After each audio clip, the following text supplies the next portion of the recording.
Greetings once again to all you PowerDirector 365 users. As promised, today's video will show you some of the right and wrong ways to implement the AI Voice Translator. I'll also point out some of the weaknesses in Cyberlink's programming and logic for the user to specify time parameters for the voice section to be translated. Now, using the AI translator can be relatively easy, especially if you have a short video clip of no more than 2 or 3 minutes long. But major difficulties will occur if you start with a video clip that is much longer, such as a 30-minute long clip. It's at that point when things become confusing. For example, on my timeline are 2 video clips named 1 and 2 for simplicity's sake. The first is about 10 minutes long, while the second is about 37 minutes long. We are going to be dealing only with the second clip, so make note that it ends at around the 48-minute mark. I want to select only 30 seconds of audio to be translated from that second clip that begins at around the 17:45:22 mark on the timeline. And of course will end 30 seconds later at 18:15:22. Don't let the numbers confuse you now, because I have already entered the blue timeline markers and clip markers at those locations. Now let's first try the direct method. I'm going to right-click on the second clip and select AI Voice Translator. The window opens, and notice that there are no timeline marks on the mini timeline provided. Nor can you zoom in or out on the timeline. When I manually move the playhead all the way to the right, you can see that you are looking at the entire 37 minutes of that second clip, which should tell you right away that a 30-second selection of audio is going to be a very, very small slice to see. Also notice that those blue timeline markers and clip markers that I added in the main editing window don't show up here at all, so they are not useful or seen by the translator at all. There is a time code indicator in the lower right, but its time is relative to just that one clip and not of what appeared on the entire timeline in the main editing window. In other words, my desired location of 17:45:22 is different than what would appear here, because I have a video clip number 1 in front of video clip number 2. Without the use of the correct time codes, trying to manually move the playhead to a precise location on a 37-minute video clip is more than difficult. It's practically impossible. Well, here comes one idea on how to accomplish that. I'm going to close the translator window and return back to the main editing window. If I move the playhead to the precise location of my markers, notice the time code in the preview window is different than the timeline. The preview window shows the time code of only the clip that is being played. I could write these numbers down, 6:57:00 and 7:27:00, and I could use those numbers back in the translator window. Now, when I reopen the translator window, as I attempt to enter 6:57:00, I have to go one frame before or after due to some frame interpolation being done, which we needn't discuss in this tutorial, so 6:56:29 is close enough. Now, once that number is entered, I'll click the Mark In icon. Now the ending number should be very simple. Just enter 7:27:00, and I'll click the Mark Out icon. And there it is, just 30 seconds selected out of over 48 minutes of total video and 37 minutes on just this one clip. From here, I would just need to select the translated language and then click the blue Translate button in the lower right at a cost of 10 seconds. Now, I made this example a little extra difficult because the clip we were working on was not the only one on the timeline. If you happen to have only one clip on the timeline and that clip is positioned all the way to the left to begin at 000, then the time codes in the translator window should match the time codes shown on the main timeline. Yes, I threw a little curveball at you just to see if you were awake. I'll exit the translator window for now. Back on the main window, I'll make a copy of just the second clip and I'm going to paste it on track 3.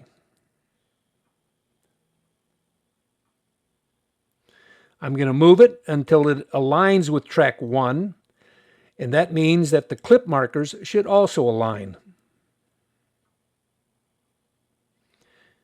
And to prevent me from doing anything that I don't want to do, I'm going to lock down track 1.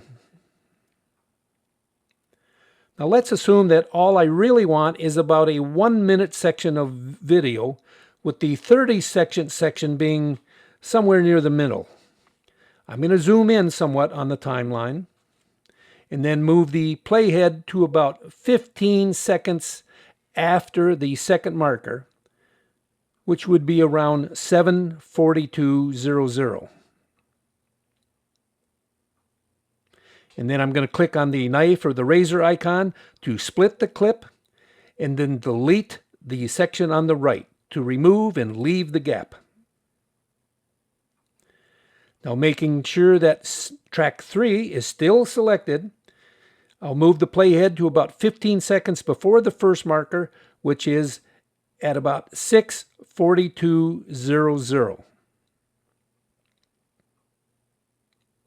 And then I'm going to split the clip again and remove and leave the gap so that nothing moves around. That leaves me with just a total of 1 minute of video. My markers are still part of the 1-minute clip, and they designate the 30 seconds of video that I want to translate. Now, if you watched my previous video in which I showed the end results that one gets with the translator, this is exactly what I did in those cases. Next, I'm going to zoom out on the timeline and then slide that 1-minute clip all the way to the left so that it begins at time code 000. Now I'm going to right-click on that 1-minute clip and select the AI Voice Translator. But look, something strange is going on here. The translator still thinks that I am working on a 37-minute video and not a 1-minute video clip. Well, the reason is simple. I have not really changed the actual video. When you trim, cut, slice, and dice away parts of a video, all you really change is the amount of the video that is seen in the main editing window. Power Director still has to deal with the complete 37-minute video in memory. It figures out and calculates the real time codes and only makes it simple for us puny humans to view just the remaining video. Now, while in the translator window, if I manually move the playhead all the way to the right, you can see that there is still 37 minutes of video being shown, even though I have split the original clip down from 37 minutes to just 1 minute in the main editing window. And notice the mark in and mark out indicators have time codes at the 6-minute mark and the 7-minute mark. Now, that's somewhat strange for a video clip that you think is only 1 minute long. But also notice down at the bottom that the selected length is just about 1 minute long. Now, somewhere in the middle of that tiny little blue section is the 30 seconds of audio that I really want to translate. Well, good luck in trying to find those precise adjustments. So for those that were thinking the solution would be to just split a long clip into a much shorter clip, as you can see, that is of no help at all. PowerDirector is still working with the original long clip, and that is what will appear in the translator window. Now, one solution here might be to go back and export just that 1-minute video to create a whole new video that would be much easier to deal with in the translator window rather than the 37-minute video. But that just seems like a lot of unnecessary steps to take. There's just got to be an easier way, and there is. Get me out of this translator window and get me back to the main editing window. Well, now you've previously seen the good in the last video. Now you've seen the bad. Next, I'm going to show you the ugly, the real troglodyte ugly. So the Einstein in me was thinking, hey, since the AI doesn't really change the video portion at all, and it's just the audio portion, so why don't I just trim everything down to just the 30 seconds that I want using the markers as a guide, and then unlink the video and the audio tracks? The translator should be able to work with just the audio portion, right?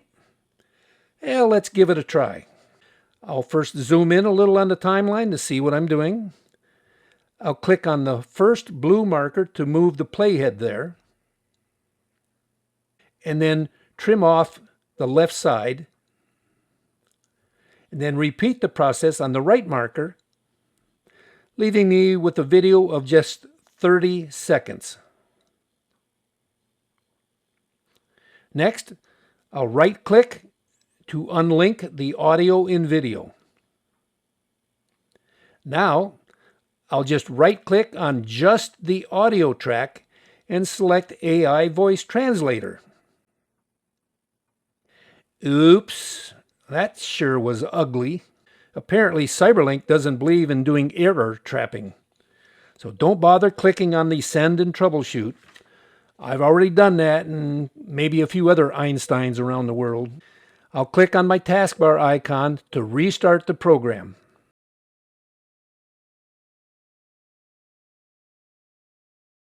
When PowerDirector restarts, it found a temporary file to more or less bring me right back to where I was.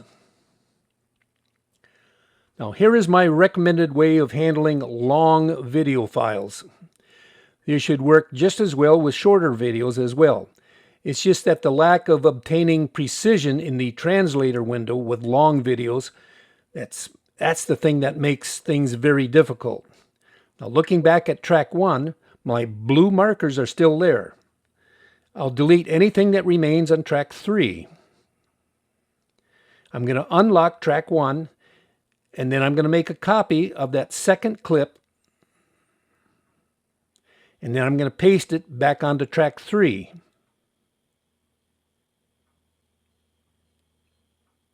I'm going to make sure that it's aligned with the original.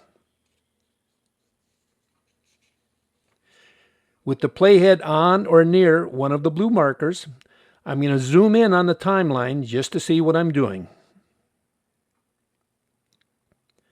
I'm going to relock track 1 so that I don't accidentally make any changes on it. I'll then split that new clip that is on track 3 at the blue markers, giving me a 30-second clip again.